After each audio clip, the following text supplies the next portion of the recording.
Hello and welcome back to Through Pass. My name is Eric. We are back officially after a 7-month break. Well, a break is a break, but we're still back because it's a big month for Kenya. We're hosting Chan in a couple of days now. Kenya, Uganda, Tanzania. And we'll be here for the next couple of weeks to dissect everything Kenyan sports, not just football, also rugby, athletics, snooker elections. We've got the World Championships coming up in Tokyo in a couple of weeks. So we'll be here to discuss everything. This show focuses so much on the management side of the game and the federations. Joining me now on the show, usual guest, Sadiq Shaban, senior journalist, my friend. Same with Gilbert Wandera, senior journalist in Nairobi. And for the very first time on the show, man like Jeff Kenyanjui. Jeff Karibu. Jeff is the head of communications right now at Football Kenya Federation, FKF. So he's here to tell us everything to do with FKF, Chan, and the Harambee Stars, because in a few days, Kenya will take on DR Congo the opening match of Chan 2024 at Kasarani. Jeff, welcome to the show for the very first time. Asante, you already have an accent after staying in US for a week. Mambo ilikuwa mengi huko. But it's good to have you. You know, we've been looking for guys from FKF side for so many weeks. I'm glad that you've accepted to come by yourself, not even to send anyone. Gilbert, it was good to see you at the Club World Cup. Thank of you. course. Good to see you also. New York. Sadiq, all back.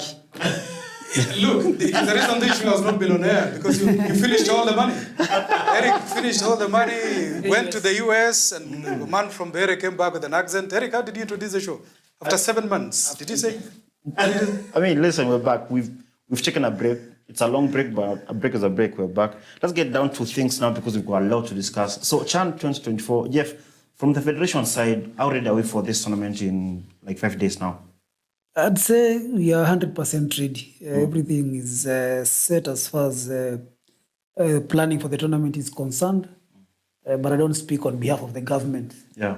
But niko kwa ground and football will be played. Everything is ready as far as football is concerned. Okay.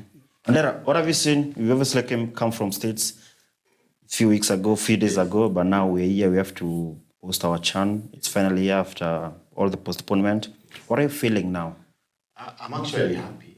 Like Jeff says, I think we are ready and everything points to that. I know the last time we were here with Shaban and you were like, this thing is not happening.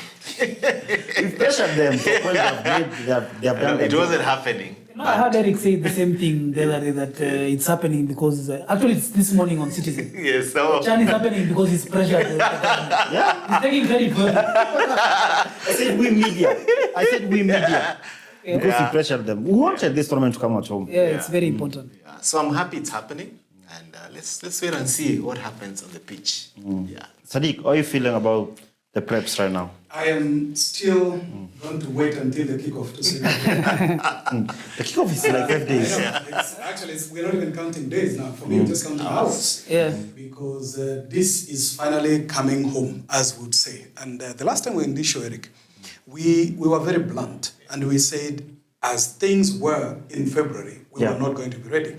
And I think the wisdom prevailed, and CAF looked at an opportunity in between the international break and the start of the new football season around the world. Yeah. Now there's a small window, 30 days, which is usually a pre-season window, to just to squeeze in Chan. We're just coming off the Women's Africa Cup of Nations, and the entire delegation of CAF is flying to Nairobi, for the African Nation Championship. So you see, it's going to be 2 months of really high-pressure football, both for Chan and women's. And I'm so happy, by the way, that the pressure that the media exerted during that time has paid off. We have never seen Kasarani in a better shape than it is now. We have never seen Nyayo, in fact, in a better shape. Remember, Kasarani was first commissioned in 1987. Yeah. Nyayo was first commissioned in 1981. So this is a makeup that we have put to an, 40-year-old facility, and it's ready. Another thing, those 2 training pitches, at Ulinzi and at the police stadium, they look ready for business. So Chan is good for Kenya. In fact, I would say we should have hosted it earlier than today. I mean, Jeff, you are one of us. You're still one of us, but now He crossed over, didn't he? call us, hey, dear, religious. Dear colleagues. So this stadium tuanze na Kasarani. Kasarani ilikuwa imefungwa for so long. How do you feel about Kasarani? What have you seen and what are some of the upgrades that have been done now? Like Sadiq said, Chan is really good for us because we've been struggling with infrastructure. Even at FKF level, getting facilities for our leagues has been a huge problem. So Chan is really good for us because now immediately after CHAN, these facilities will be available for our leagues. Yeah, for so sure. it's very important. The two annexes are looking pristine. So now we have two training grounds at Annex. Yeah, we have Kasarani Annex 1 and Annex 2. Yes. They look fantastic. I was there this morning for the Harambee Stars training session. They look fantastic. They can actually even host league matches now, low profile, low risk matches. Those two stadiums the Annex can host league matches. They can host league matches. Low risk matches can be played there. It has been done before. And now they're even looking in the best shape. Okay. Kasarani is looking fantastic as well. It's the venue for the final. So the lighting is everything is Before you go to perfect. As far as football is concerned, the pitches are okay. The grass. The grass is perfect. Better than Old Trafford, I would say. Well, Old Trafford is leaking. The United family should changia some money. Eric, he said the grass is better. You hold the man to his word. We want to see how many matches will be played on that surface before the final. So if it's better than Old Trafford, we expect to see celebrations sliding over that. That can happen. That can happen. I can show the grass is Now people dislocating their and knees. it's not political speak. I'm going to use that line. Okay. It's okay. His Excellency President Ruto said when he was launching, I think it's Masinde Muliro, that the pitch will be in good shape. That can host even Arsenal versus Manchester. He probably knew what he was saying. Because what I've seen at Kasarani and the other, even the training annexes at Police Sacco, Lindsay, to be honest, those facilities look good now. I'm just hoping we can maintain the same quality even after CHAN. Because that's how football should be. Football should be played in fantastic facilities. So, but now, even with the stadiums, I mean, we've seen reports that the tickets have sold out. I'm not sure about that. Are we planning to have something like fan zones for guys who miss out on tickets to go and watch the tournament somewhere else? Again, what have you had? like I said, I can't speak on behalf of the government. I can't speak on behalf of the LOC. I can't speak on behalf of CAF. So let's be clear on that. But I know there are plans to have fan zones. We were with you in Ivory Coast and we had such things. That was even the best part because the baby was dancing. Yeah, so I'm sure we'll have such facilities. Yeah, there's plan. I've overheard plans to have massive LED screens just outside the stadium, so that those that cannot watch the games, they'll at least have somewhere to watch and enjoy a beer or two. You reckon perhaps outside Nyayo Stadium some bit of big LCD facility, because I may be wrong, but correct me here. Once the refurbishment of the facilities were done, the capacity reduced. Yeah, definitely. Yeah, Kasarani is now 48K. 49. We used to talk about 60 Nyayo? at some point. Loosely hosting 60,000. That has always been. So because of CAF and FIFA requirements, so where do you take the extra 10,000 that would have gone in there? Is that the contemplation now that it would be accommodated somewhere? Yeah, there was even plans to have a watch party at KICC. I'm not sure if that materialized, but yeah, we are cognizant of the fact that not everyone who wants to watch the Harambee Stars game will be able to get inside the stadium. And again, it's been years since we had high-profile matches in Kenya. Just the other day when Kenya was playing Gabon, we had a huge problem at Nyayo. Even the derby. We couldn't accommodate everyone that wanted to watch those particular games. It's a fantastic problem to have when people want to watch matches. But again, security-wise, it was a huge challenge. So you're planning to have those watch parties. Gilbert, how are you feeling about your stadium now? You've been writing football for the longest. No, I think it's fantastic. It's fantastic. And stadium is everything. When we were in the US, the stadiums were, it was great. But they were too big. But still, you could hear, like, I was surprised the coach of, not PSG, the German team, Dortmund. He was complaining about but the pitch was good, man. So I don't know what he wanted. We are used to mediocrity. So Man, that pitch was good. So I think definitely our football will go higher. We'll see good quality football because the pitch is good. Okay. Then with good quality football, there'll be a lot of entertainment. The fans will be happy. And to be great. But again, of course, now I don't know how we'll control the fans because we are very poor at crowd controlling. But it's CAF for bringing their mechanism. It's not an FKF thing. It's not a Kenyan thing anymore. It's the Kenyan behavior. Yes, we are very poor at crowd control. That one we have to admit. You can clean Jeff. Even what Jeff said and people still throw. Yeah. So I don't know what you'll do, but crowd control will be a big problem. No, the best to penangizo online ticketing and stuff. Atupendi, it's a new thing. So I think that, for me, that's the challenge I'm seeing here, especially for Nyayo, because Nyayo is where it is, anybody can go there. But that's even the best. Though. That's even better for me. The atmosphere, it's so close to Yeah, but you see, the no, roads. everybody, mtu hata, and I let one say, there's a footballer, nyawacha niende. That's what you need, actually. That's what you need. Sometimes Yeah, instead but of getting again, stuck on traffic, easy and to there, access. Yeah, can but pay then 200 again, and go and watch so the but match. then again, we need to control so that it's peaceful and it's enjoyable, and we don't have, people don't trample and die or something like that happens. But I think for me, it's important that, like Sadiq said at the beginning of the show, it's important that we host such tournaments. Eventually, this culture will die off. Yes. Because the more we host such high-profile games, not just CHAN or AFCON, even Champions League games, if our teams proceed to the next level, then the fans will be aware of what is required, the do's and don'ts. Okay. For can even instance, beat today I've some- seen people complaining about vuvuzelas. Yeah. Do we know that it's I hate illegal that to have thing. those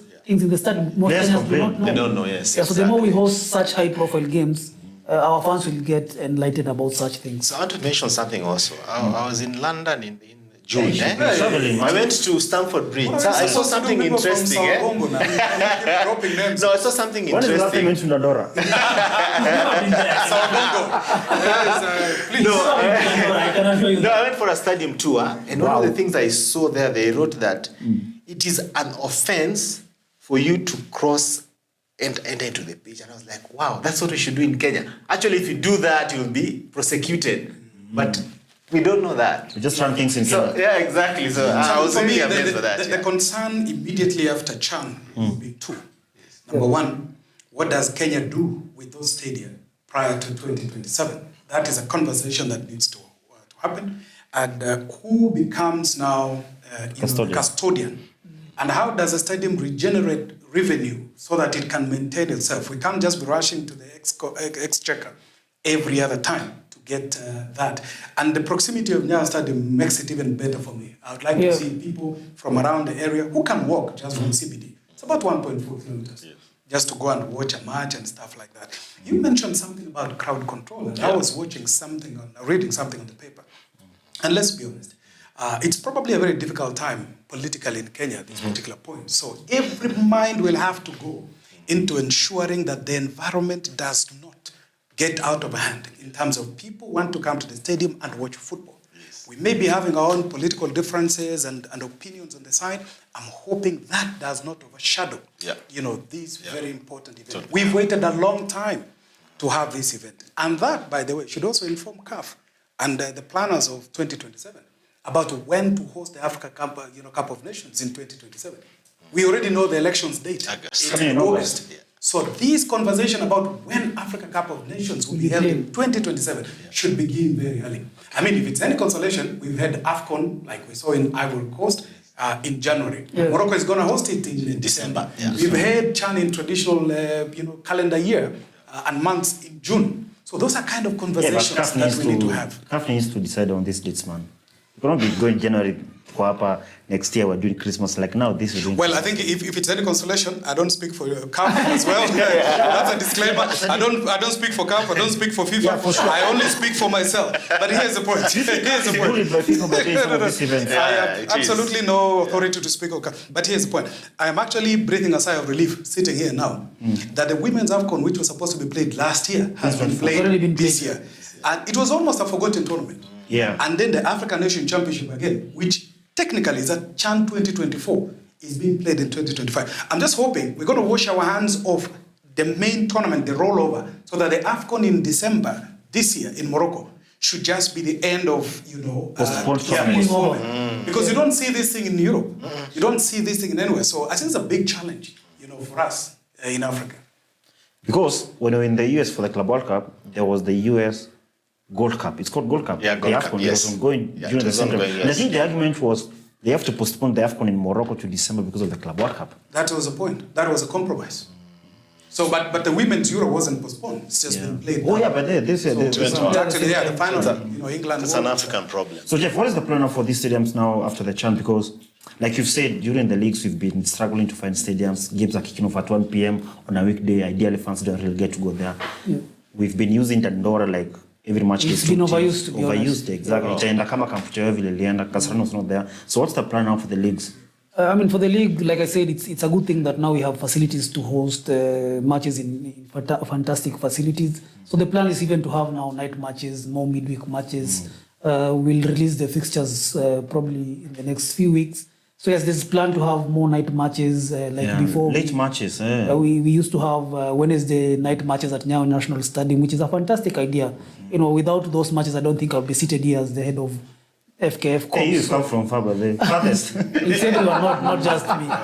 Yeah, so it's important to have those night matches on Wednesday night matches, Friday night matches. We couldn't before because we didn't have such facilities. Even having floodlit matches was a problem. So Chan has been a blessing in disguise for us. So Gilbert, did you see some reports that Nairobi United are getting Kasarani? How do you think these things will work? Because normally Gor use Kasarani, Yeah. God use but Kasarani. no one owns these stadiums. They belong to the government. Yeah. So anyone can play whenever they want. Yes. But then again, I think I also mentioned something about maintenance. Remember also in the US, all the stadiums have naming rights. So actually, they get a lot of So we money. used to have Britain here. Yeah. We tried in Nyayo Stadium. They get a lot of money. Political issues. Yeah, they get a lot of money, so they don't have to go to the exchequer every time.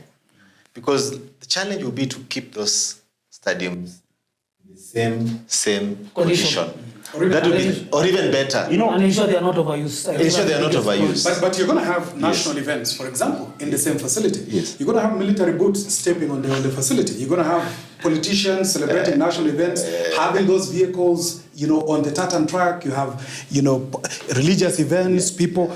And this, I'm afraid, we have to have this conversation in future. Maybe we need... By the way, in this conversation, my only regret and my only downside is we didn't do anything about City Stadium. Yeah. Yes. I am hoping City Stadium should have been put somewhere in the conversation. Yeah, exactly. Because City is that facility where we have seen it over there, and it's very proximate. that's what I was So, thinking, yes. but hopefully in 2027, City Stadium will get City Stadium, a even as list a of training, absolutely. Can you imagine people turning up to City But Stadium even to when watch? it is, man, it's not Harambee safe. Stars? I'm just saying, they could fence the facility and secure it. Yeah. They could secure it. Can you imagine, for instance, Harambee Stars having an open training session in 2027 at City Stadium, and then we also have, or even have now, for example, Nigeria or Senegal. Yeah. I remember when Super Eagles came to Hope Center Kasarani a few years ago. All of us flocked there to see Obafemi Martins, So we need to see that kind of thing in 2027. If we don't get it right now, forget about scrambling it in 2027. I think you also need to start having the conversation about the turf. It's not ideal. I read somewhere yesterday that is it Netherlands that has done away with the turf in all their facilities, because it's not the best. The ones that we have in Kenya are not the best. The ones that you have like in the city, poor quality. The one in Dandora, we saw what happened to Kamtoyoyo. And it's the same thing that is happening to City Stadium now. So if we are talking about 2027, it means again they'll have to do away with the turf, because no team will have to train in such conditions. So we have almost 3 years now. 2 years. Our stadiums are managed by Sports Kenya right now. Yeah. But I think it should be like private companies. You see, like the way MetLife do, or let's say Cape Town, is a company that your job is to manage the stadium. Every day when you go to me, I work at Cape Town Stadium, and I have to manage this. It's not the government; it's a private company. I think, Eric, the Sports Kenya Act needs to be changed. They need to review the Sports Kenya Act so that it allows them to figure out more ways of generating revenue. So that they shouldn't just be stuck in whatever they have now, because it's clearly not working. You cannot wait for political rallies and religious events for you to make money. How about opening up Nyayo Stadium to a membership, for example, for ultra runners or urban style runners, so that people pay like 200 or pay 1,000 per month. You could use the stadium. That's one way of bringing the money all other time. Nairobi has a lot of people who want to go to Karura every time and Sunday. See that kind. He's a member. So Eric, he needs to learn. The best practice. Jeff, you sit now at Karura runners, and then so implore upon them to pick the best practices from Karura, so that Nyayo Stadium could benefit as well. Well, I heard the Sports Kenya DG speaking the other day, and I think when they were doing something about Talanta, and he spoke about having naming rights on Talanta Sports Complex and the other facilities. So probably it's something that they have in mind. Well, yeah. So Jeff, before we get to the team itself, you guys have FKF has been in office now for like 7 months. How's been the ride for the new office? Speaking at a personal level, I You work think, there now. yeah, I do. You're the head of communication. It's not a secret. Personally, and I think I've told you this before, and I tell everyone that I meet, working at FKF is not as easy as it seems when you're outside. If you asked me 6 months ago, this is what I'll be doing, I probably expected something totally different. So yeah, at a personal level, it hasn't been easy. The demands of Kenyans are up there, and it's a very difficult terrain that I had not expected. But I'm doing what I love, so it's easy for me to have a good night's sleep. Oh, from your personal check, we've heard reports of fallouts here and there, especially between Mariga and Hussein. What do you make of that? You want him to address that issue? I mean, yeah, he's the head of communication. He just said 6 months. He's probably in probation. Hey, why don't you be nice this guy? No. Please, if he doesn't have to, if he doesn't have to, spare the man. You see, he went to Morocco and bought new shoes. He's bought himself a new phone. He's got a Garmin watch now. So these are the perks of working there. Eric, be careful. Don't use your show to. Yeah, because I mean, Jeff appreciate the fact that when you talk about I'm things, just playing the devil's advocate here. Jeff doesn't have to speak. Jeff. Things are settled when we talk about them. I can speak. All right, okay. Go ahead, man. So you're clear to speak. I can speak, but ideally such things are addressed by the General Secretary of Football Kenya Federation. So I can't speak on certain issues, but really, to be honest, there is no fallout per se. And I think that was just out of the way. And, you know, if you look at whoever was trying to spread that rumor, I think that's really out of the way. But Jeff, stories don't come out of nowhere, you know? Yeah. I might be very young in the industry. These two are my seniors, but I know their ethics. If I'm writing a story, there are two sides of the story. Some things can't pass through the editor if you don't have two voices. You know, so it's very wrong for Jeff to go out there and say there's a bitter fallout between Eric and Sadiq. Yet Sadiq hasn't said anything, but we carry that as the gospel truth. So from where I see it, there's no fallout per se. There's no fallout per se. If the problem is where you sit, why don't you move seats? Speaking of sitting, Gilbert, you know, you are a very big defender of the last regime. How do you see things now from outside? You're going to comment. After being with them, I said something about. I saw that, and it was strange when I read that that there's been a fallout. But I don't want to comment directly on that. But what I know is, in the federation, the president is everything. The vice president is a flower girl. So if it looks like there was a fallout, then it means. I didn't call. I just said the vice president and any other official for that matter is a flower girl. I'm the vice president of FSJAC. He's a flower girl. He's a flower girl. What? The president is everything. So if there was a problem, then it looks like the problem must have come from somewhere, not from the president. You know? Because for me, what I understand is, I've not followed, but it's like there's a, you know, what is it called? Like a power play, sort of a power play. So I think these are things that you expect, you know, when people are watching. So I think people should hold their horses until the next elections. Hey, start from the elections. Until the next elections.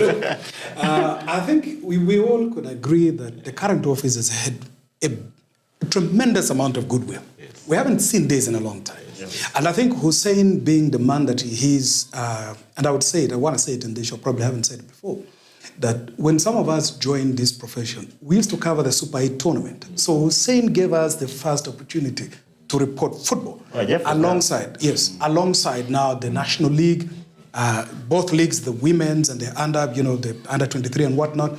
And when he got into the office, and we sat here and we discussed elections at the time, and I said the options at the ballot then were stupid. Stupid in the sense that we were having a moment of choice in this country, and people made the clear choice. So the option that was given to us must be harnessed throughout the entire 4-year term. Yes. We do not expect to see any fallout at the FKF. Well, while it's normal and it's possible for one or two tussle here sometimes between the executive and the secretariat on matters of football, as we see, football is also a very contact sport. So it is possible sometimes that there could be one or two push, body charge here and there, but waking up to stories that there's a fallout, particularly between Mariga and Hussein was unfortunate. Let's be very clear. Mariga is a legend in this The face of the game. If people hear there's a problem involving Mr. Mariga and Mr. Hussein, they will not like it. And I think it is in everybody's interest to ensure that the federation speaks in one voice.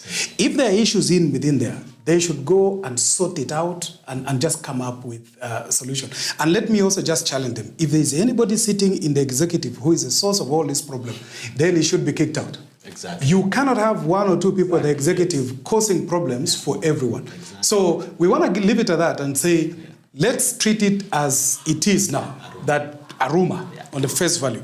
Let's not sit here, Eric, in the next 1 year or a few months. If we don't need the money for this show again and bring us sooner than 7 months, I hope it's not going to be one of the topics on the table. On a break. I just put the matter to rest. The rumor was that the vice president had been replaced.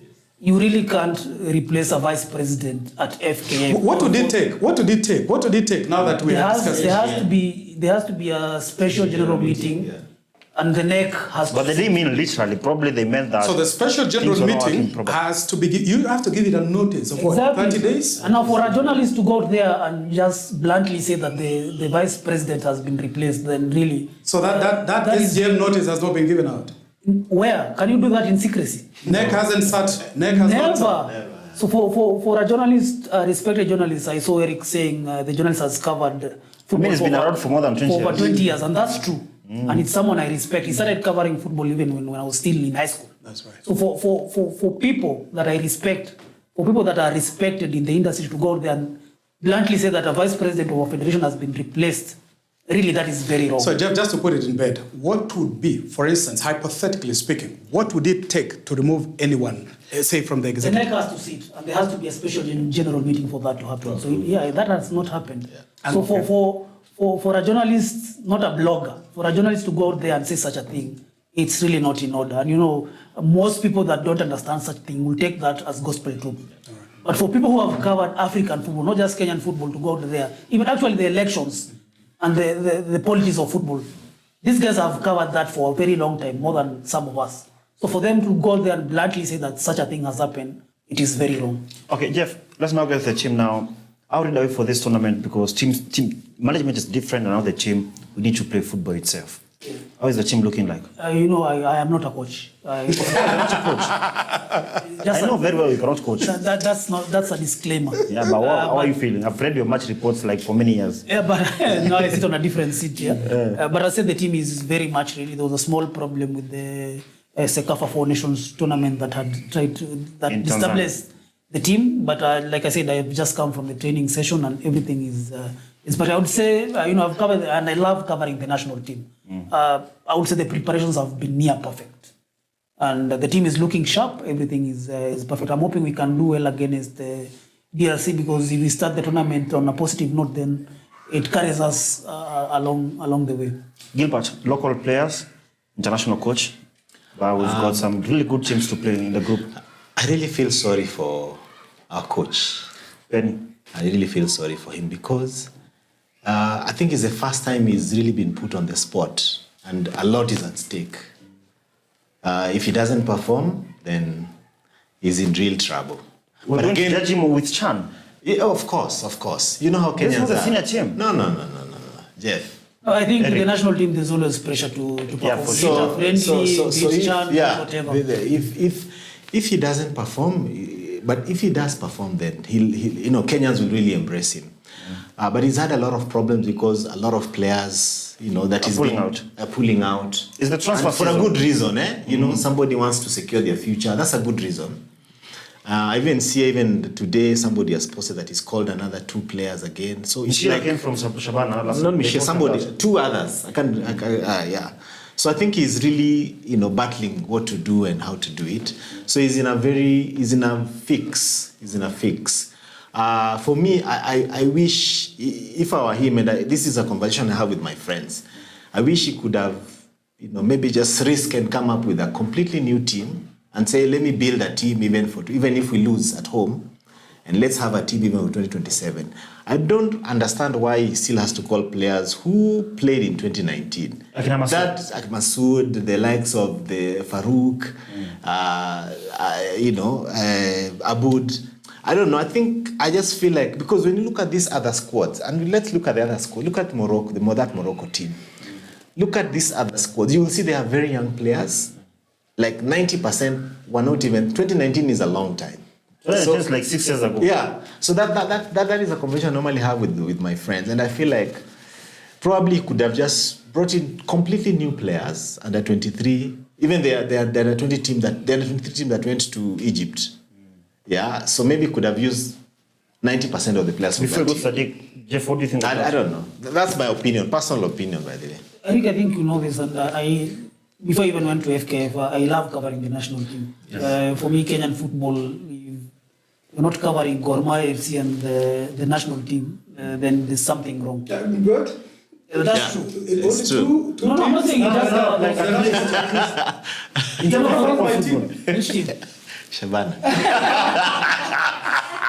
Well, of course, Shabana is coming up really well, but Kenyan football has always been about Gor Mahia, historically. Gor Mahia, FC Leopards, and of course the national team. They garner the massive following in Kenyan football. So I've seen what Ben is trying to do, so I can give him the benefit of doubt. The man has not been around for so long, so if you give him a few, and he's a senior coach. He's one of those coaches that cannot be pushed around. I saw rumors that someone was trying to push players to him. I can tell you for a fact you cannot do that with Benny. He's a very professional coach and he has his ethos and standards. So I would give him the benefit of doubt around Chan. I'm not saying we're going to do badly and we don't judge him by Chan. Yeah. At the national team level, be it Harambee Stars or Taifa Stars or even Uganda Cranes, coaches are judged even by training sessions. Yeah. There's always massive interest even from fans who have no idea about the drills that take place at the training sessions.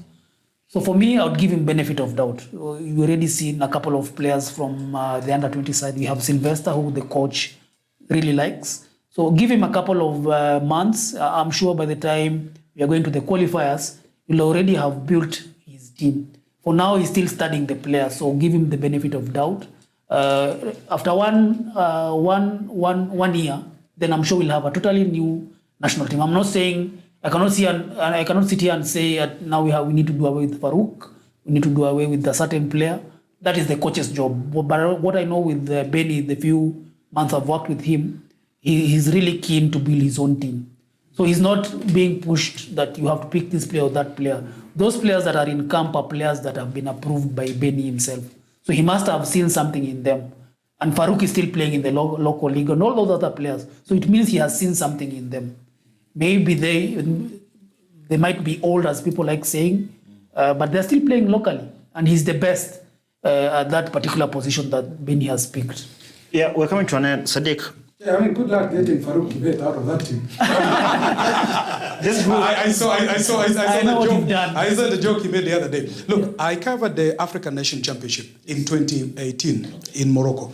When we lost this one, I was very privileged. Now that people are dropping names about where they have been, I may as well do it here. In Morocco? Yeah, in Morocco. Dropping African names. Yes, Morocco is Europe though. Oh. So I was in Rabat, I was in Casablanca, and then I went to Tangier, at the farthest end of it. And we saw, and I think during that time, that is the time we got interacted with Hakeem Ashrafi, the first time, while he was playing. And look at how the man has now blossomed into be. So African Nation Championship is a very important opportunity for our local guys who ordinarily won't get a chance at the national level. And as far as Benny McCarthy is concerned, I think he is going to get now a proper orientation into a Mampiano Kenyan style. He probably was dancing Kwaito earlier on during his career, but this is now evolved into a Mampiano. He will know that the Kenyan public is very difficult to satisfy. You can go out, do anything and everything, but as long as you do not get the results, all factors will not count and will not be counted.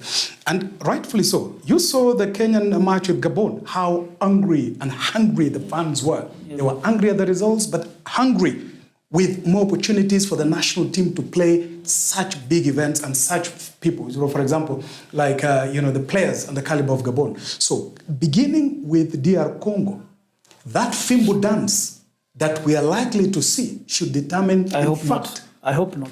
from our side, we should now play the fimbo on this other side. The tone that must be set for Harambee Stars must be high. They will, as co-hosts, if we have to fill the stadium with the final, whether Kenya will play or not, the first cut has to be the deepest at home. And against DR Congo, there cannot be two ways about it. Benny McCarthy must get his 3 points and secure them in the bag. So good luck, Mr. Benny. Yeah. You guys can talk for hours. But it's been barely 15 minutes. So That's 15 minutes, that's 40 now. Oh, have we? that was just the intro. Warm up, right? We'll come back here again next week and the next couple of weeks before the tournament is done. Jeff, I think I already know your prediction for Kenya, DR Congo. Are you asking? Yeah, of course, it's a win. But what do you think? It's going to be a very difficult game, to be honest. DR Congo has won the tournament, I think, twice. Both in Morocco, twice. Yeah, and they're a good team, to be honest. But I'm hoping our boys can get the job done. So I'll go with a 2-1 score. 2-1 in favor of Kenya, of course. Andera, so this group, we've got Kenya, Morocco, Angola, DR Congo, and Zambia. Who do you think goes through? Morocco and Angola. Oh my God. You're not being patriotic. You don't have to be patriotic. No, Morocco and Angola.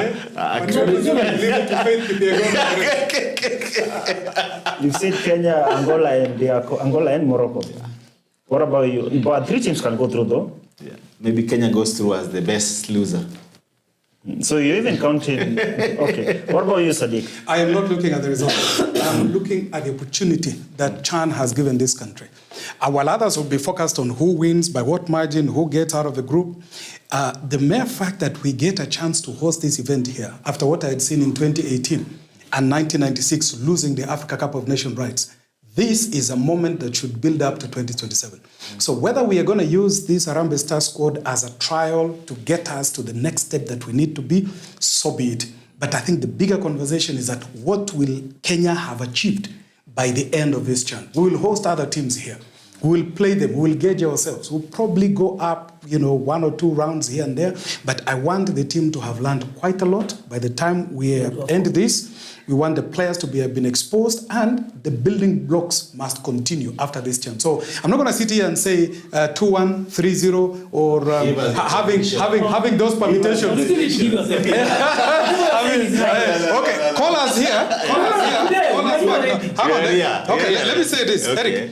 Call us back here when we have to deal with permutations. Zambia has to win before Harambee Stars lose, before DR Congo loses. Or Kenya must win by 3 goals and hope that DR Congo loses by 4 goals. Remember that time for the coast? I chewed my nails. The last time Harambee Stars played, I didn't have fingernails. I chewed them out, man. Ghana was the funniest. So, because by the end of the day, they went to. Anyway, thanks a lot, guys, for coming through. We don't spend minutes by there because everyone knows what they're doing. And this is Through Pass right here with Eric, where we talk sports management and governance. We have to put these people on the spot who are managing sports. We have to ask them what they're doing, and we have to see every single thing they're doing. So every single week we'll be doing this, talking to everyone who matters in the game. And today, thanks a lot, Sadiq Shaban, senior journalist, for coming through. As always, same with Gilbert Wandera, Tulgona Club World Cup. Another senior journalist, but he's now the head of communications at FKF. This is Jeff Kenya Jui. Thanks a lot, Jeff, for coming through, and we hope to have you again. I hope we don't take another 7-month break. I was waiting for Chan. Thanks a lot. That's it. See you soon. Thank you.